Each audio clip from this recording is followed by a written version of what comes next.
The story begins with the legendary superhero Miracle Guy, who is heading into space to repair a damaged satellite. For him, this is just another easy mission. Simple, routine, no big deal. But suddenly, his tech genius friend Techno joins him in orbit. Techno hands him a special device and says it's absolutely crucial to install it inside the satellite. Something about this mission feels more serious than usual. As Miracle Guy approaches the satellite, he freezes. The satellite isn't just damaged, it's completely destroyed, shattered, torn apart like something brutally attacked it. This wasn't an accident, this was war. Before he can even process what happened, a massive alien spaceship slowly emerges from the darkness of space, moving straight toward him. But Miracle Guy isn't worried. He's confident, maybe a little too confident. Instead of preparing for battle, he strikes a stylish pose and starts taking a selfie, planning to post later about how easily he defeated another alien threat. And then, everything changes. Another alien ship blasts past him at terrifying speed. He turns around and his heart drops. He's surrounded. Not one, not 10, but thousands of alien ships have encircled him from every direction. The smile disappears from his face. Before he can react, a massive explosion erupts behind him. The blast sends him flying out of control, spinning violently through space and falling rapidly toward Earth. Techno rushes in to save him, activating his device to stabilize their fall. But at the worst possible moment, the battery dies. Now, both heroes are completely out of control, crashing toward Earth at unstoppable speed. Meanwhile, the story shifts to a young girl named Missy Moreno. Missy is the daughter of Marcus Moreno, the leader of the world's greatest superhero team, the Heroics. Unlike the other heroes, Marcus doesn't have flashy powers. His true strength is his mind, strategy, leadership, the ability to stay calm when the world is falling apart. Missy has a unique habit. She wears a different color every day based on her mood. Today, she's wearing black, which means she doesn't feel like talking much. She sits beside her father at breakfast while he watches the news. Neither of them realizes that the world is about to face its biggest threat yet. Suddenly, the news breaks in with shocking footage. Miracle Guy has been critically injured by an unknown force. Missy looks at her father, fear in her eyes. Dad, what happened to Miracle Guy? Marcus stays calm. Too calm. Maybe it's just part of a training exercise, he says, trying to reassure her. But just as Marcus is about to drop Missy at school, they look up at the sky. Multiple alien ships are tearing through the clouds, heading straight for Earth. This isn't training. This is an invasion. Marcus immediately heads toward Heroics headquarters, because the real battle is about to begin. As soon as Marcus reaches Heroics headquarters, he learns that Commander Granada is planning to send only 2 heroes to fight the alien fleet. Marcus immediately warns her that the number of ships is far too large,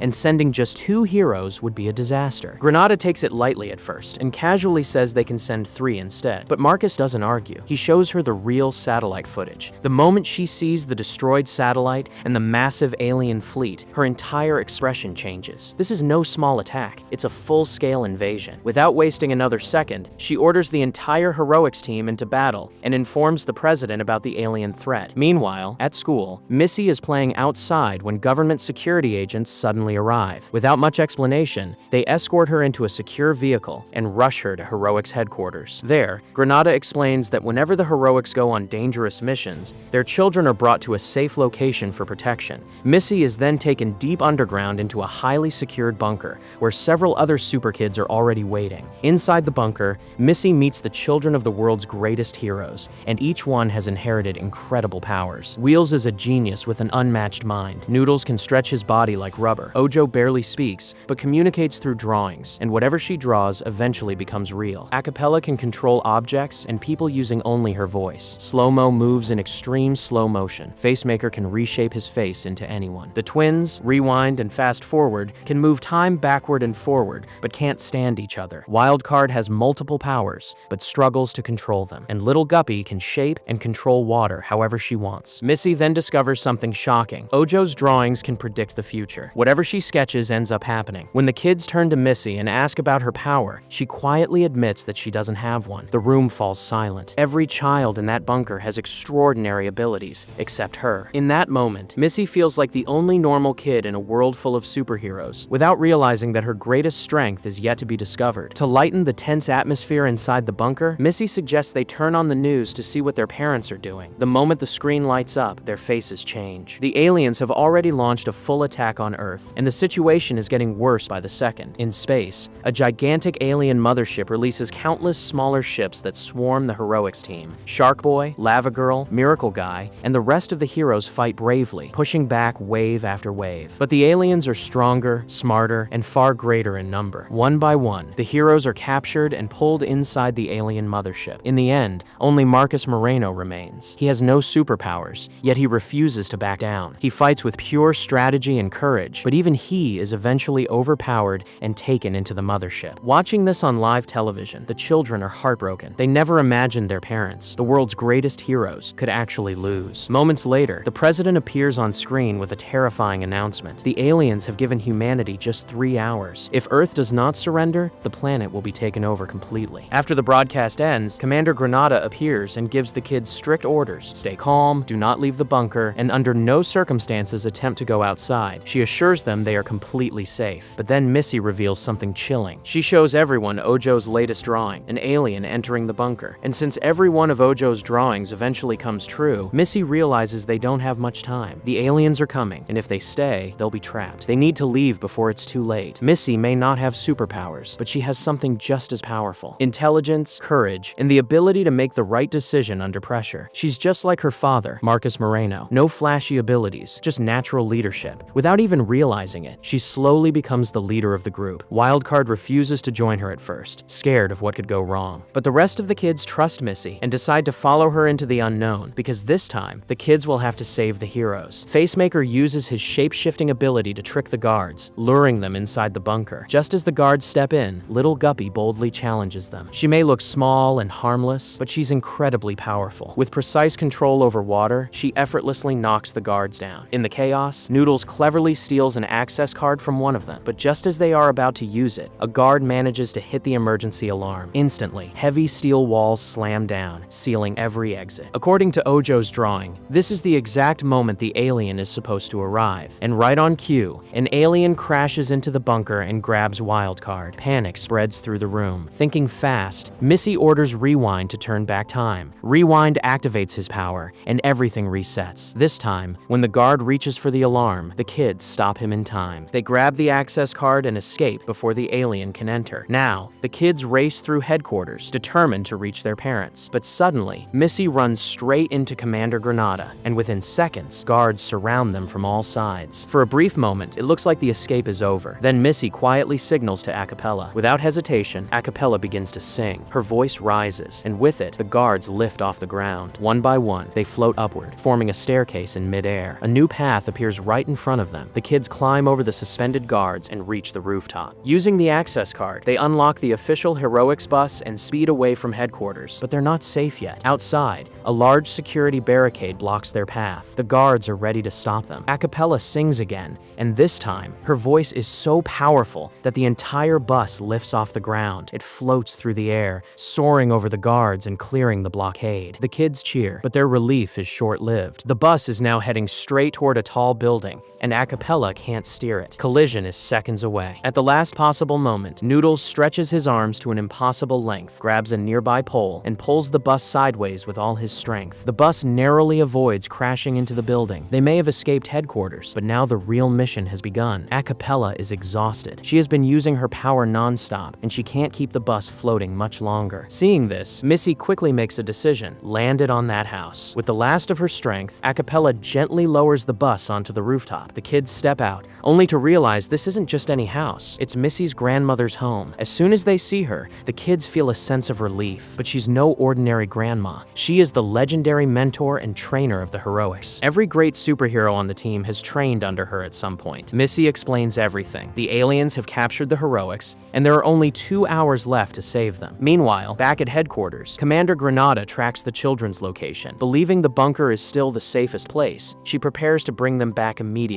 Grandma welcomes the kids inside, gives them juice, and tells them the truth. They are now the world's last hope. But there's a problem. None of them truly understands how to control their powers. So she decides to train them herself. Training begins immediately. Slowly, each child starts learning how to focus and control their ability. Grandma teaches Missy how to lead. She tells her that real strength isn't about powers. It's about guiding others, just like her father, Marcus Moreno. After training, the kids attempt a team battle practice. Missy tries to explain how they need to combine their powers and work together, but no one listens. Everyone acts independently, trying to prove they're the strongest. The practice falls apart. Missy feels defeated. Maybe she's not meant to be their leader after all. Meanwhile, inside the alien mothership, the Heroics are alive. They argue among themselves about who is the most powerful. But the moment a camera activates in the room, they instantly pretend to get along, acting like a perfect team. Suddenly, a message from the president arrives. Their children have escaped headquarters. The heroes are shocked. They know their kids haven't fully mastered their powers yet, and if they're out there alone, they could be in serious danger. Back at the house, Missy sits alone, feeling defeated. She believes she isn't capable of leading the team, but then her grandmother sits beside her and reminds her of something important. She carries the same leadership spark as her father, Marcus Moreno. Real leaders don't force control. They rise when the moment demands it, and when the right time comes, she will know exactly what to do. Moments later, Grandma urges all the kids to escape through a hidden underground tunnel. The children follow Missy through the dark passage, but as soon as they reach the surface, alien forces attack the house and capture Grandma. Watching this happen strengthens Missy's resolve. She gathers herself, steps forward, and begins guiding the team again. The kids decide their first mission is clear: rescue their parents from the alien mothership. Missy studies Ojo's drawings with Wildcard and forms a new plan. This time, even Wildcard accepts her as the true leader. Soon, they spot a small alien ship nearby. It's risky, but it's their only chance. They decide to steal it and use it to reach the mothership. As they make their move, Slow-Mo runs at his usual painfully slow speed, accidentally alerting nearby aliens. They almost capture him, but at the last second, Noodles stretches his arm across an impossible distance and pulls Slow-Mo inside the ship. Wheels quickly seals the door, locking the aliens out. At first, Wheels struggles to operate the unfamiliar controls, but with teamwork and quick thinking, the kids manage to lift off. Now they are heading straight into space, toward their biggest mission yet. The small alien craft reaches outer space and docks onto the massive alien mothership. Compared to it, their ship looks tiny. Taking a deep breath, the kids step inside enemy territory. Immediately, Wheels modifies Missy's bracelet, disabling the signal so no one can locate them anymore. With the tracker shut down, Missy begins following the signal connected to her parents. The team carefully moves through strange, glowing alien corridors. Suddenly, aliens attack from above. Before panic spreads, Acapella steps forward and uses her voice to distract them, creating just enough chaos for the team to escape. Seizing the moment, the kids sprint forward and burst into a massive, futuristic hall deep inside the mothership. In the center of the massive hall stands a giant, pyramid-like structure that glows with strange alien energy. The kids stare at it, trying to understand what it is, when suddenly they hear footsteps. The President of the United States walks in with his officials, calmly discussing the structure. Then he says something that freezes the kids in place. Only 1 hour until launch. 1 hour? Panic spreads instantly. The children assume the pyramid must be filled with aliens preparing for a final invasion of Earth. And then a darker thought creeps in. What if the president is working with them? Before they can react, Commander Granada enters with armed guards and surrounds the kids. It feels like the end, but instead of arresting them, she smiles and congratulates them. She claims she has been tracking them the entire time and assures them that the heroics are completely safe. Missy doesn't believe a single word. Something feels wrong. Then Ojo reveals one of her drawings, showing all of them surrounded by aliens. That's when Missy realizes the truth. At that exact moment, the president walks toward them, and horrifying tentacles suddenly burst out from behind his back. The same thing happens to Granada and the guards. They were never human. They were aliens all along. In seconds, the kids are captured and locked inside a sealed chamber, a room that only Granada has the key to. Meanwhile, inside the alien prison, the heroics are worried sick about their children. Suddenly, a masked figure enters the cell and attacks them one by one. Shockingly, none of the superheroes can defeat this mysterious fighter. Then, the figure removes the mask, and everyone is stunned. It's Missy's grandmother. She wasn't defeated earlier. She escaped on purpose and made her way here alone. Furious, she scolds the heroics, telling them they've grown weak. They stopped training properly, and now even together they couldn't stop the invasion. Then she delivers the harsh truth. The last hope for the world is no longer the heroics. It's their children, if they've learned well enough to finish what their parents couldn't. Inside the locked chamber, the children sit in silence. The air feels heavy. Fear, doubt, and pressure surround them. But then Missy speaks. Her voice trembles at first, yet it grows stronger with every word. She tells them they are not helpless, and they are not alone. Tears fill their eyes, not just from fear, but from courage rising inside them. Then Missy turns to Guppy and says something unexpected. Collect the tears, because this is where their next plan begins. Guppy can shape water into anything she imagines, and Missy trusts her completely. The children's tears gather together, and Guppy forms them into a delicate water key. Unbelievably, it fits. The door unlocks, the chamber opens, and the kids step back into the fight. Missy immediately makes the next call. They must stop the pyramid from launching. If it activates, the aliens will reach Earth for good. But suddenly, Wildcard refuses to follow her, declaring that he no longer sees her as the leader. Taking Facemaker with him, he splits from the team. Watching Watching through surveillance cameras, Granada smiles. This is exactly what she wanted: division. She quickly orders guards to capture Wildcard, but before they can act, aliens attack again. This time, however, the kids are ready. They fight together, using everything they learned in training. During the chaos, Guppy struggles to focus until Missy calls out to her,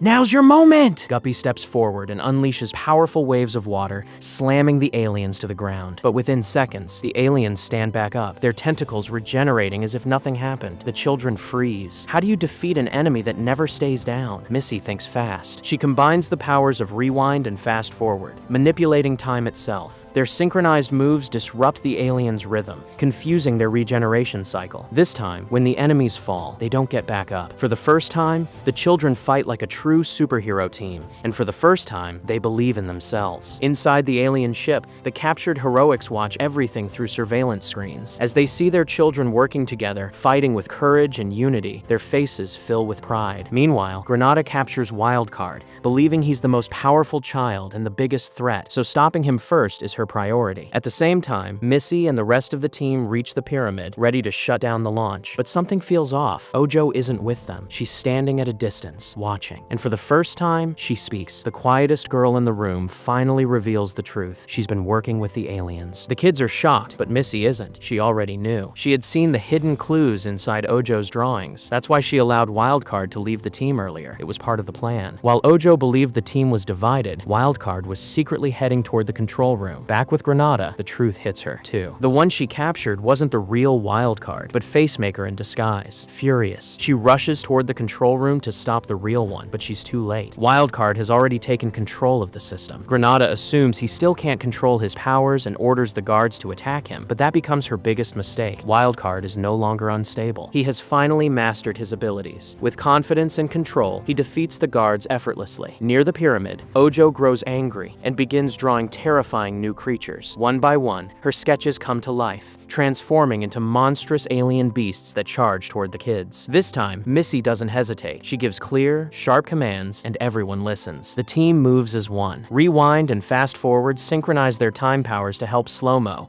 adjusting time so he can finally move and fight at normal speed. For the first time, Slow-Mo becomes unstoppable, taking down monsters with incredible precision. Watching from captivity, the heroics cheer proudly as their children fight like a true team. Guppy continues battling with her water powers, but soon she runs out of water completely. Panic flashes across her face. Noodles stretches across the hall, knocking monsters aside to protect her, but Ojo keeps drawing more and more creatures. It seems endless. Then Wheels notices something. A strange liquid flowing at the top of the pyramid. Guppy immediately focuses, pulling the liquid toward her. She shapes it into a massive water shark and leaps onto it without fear. Riding the giant wave, she crashes through the monsters like a tidal storm, smashing them apart with unstoppable force. In the middle of the chaos, Missy makes her boldest move yet. Climbing up Noodle's stretched, elastic arms, she reaches the central platform suspended above a deep, endless pit. But just as she steadies herself, two monstrous creatures charge at her from opposite sides. There's no time to think. At the very last second, Noodles loses his grip. Missy and the monsters plunge toward the darkness below. The fall is fast, brutal, inevitable. But in a heartbeat, Noodles stretches once more and catches Missy midair, saving her life. The battle isn't over, not even close. But in that moment, one truth becomes clear. Missy is no longer just a hero's daughter. She is a true leader. Meanwhile, Ojo throws away the pyramid's control remote, the only device capable of stopping the launch. It disappears into the same deep pit. Without hesitation, Slow-Mo jumps after it. The drop is terrifyingly fast, but before disaster strikes, Wildcard teleports and grabs him just in time. Together, they rise back up and slam the remote into its slot seconds before the launch sequence completes. The pyramid begins to open. The kids brace themselves, ready to face an alien army. But what steps out isn't an invasion force. It's their parents, the heroics, alive, safe, smiling. Shock floods their faces. There was never an alien attack, only a test. Granada returns, this time alongside the president, and Ojo finally reveals the truth. She wasn't a traitor, she was the mastermind. The so-called invasion was her idea, a carefully orchestrated mission designed to push the super kids beyond their limits. There was never any plan to conquer Earth. The goal was simple: force the children to step up, to stop hiding behind find their parents' powers, to face fear, to take responsibility, and to become heroes on their own. Even the parents knew from the beginning. They were watching, waiting, hoping their children would rise to the challenge, and they did. Missy steps forward and promises Ojo that if the universe ever faces real danger, the Super Kids will answer the call, not just to protect Earth, but any world that needs heroes. The president smiles, Granada smiles, and the heroics embrace their children with pride, finally accepting that the future of every world is now in their hands. In the final shot, we see them standing together, stronger, united, unstoppable. They're not just kids anymore. They are the next generation of heroes. And with that, the movie comes to an end. So, what did you think about this movie? Share your thoughts in the comments below. And if you enjoyed this recap, don't forget to like the video and subscribe to the channel for more amazing stories. See you in the next video.